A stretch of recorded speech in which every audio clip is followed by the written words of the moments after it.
Yan ho isang uri ho ng pagbubusal.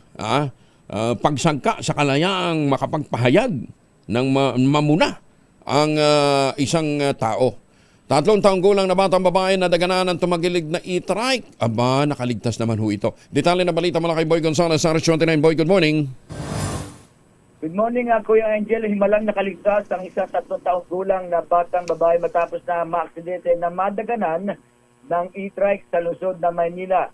Ayon kay Barangay Chairman na Medrano Siriban ng Barangay 366 sa Santa Cruz, nangyari ang aksidente sa Felix Huerta Street sa pagitan ng Malabon at Tayuman alas 4:30 ng hapon kahapon.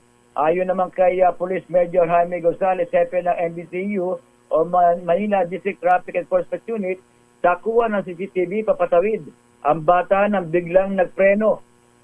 Ang e-trike na minamaneho ni Tongko Salik madali.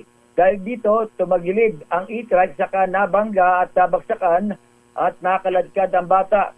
Bukod dito, sugatan rin ang 3 babaeng pasahero ng e-trike, kabilang na ang driver na sinasabing mabilis ang takbo nang mangyari ang aksidente. Kapwa napapagaling sa Jose Reyes Memorial Medical Center ang mga sugatan habang inianda na ang kaso sa sampa sa naturang driver. Ito si Boy Gonzales para sa Lisa Rezona sa Pilipinas, una sa Pilipinas. Maraming salamat, Boy Gonzales.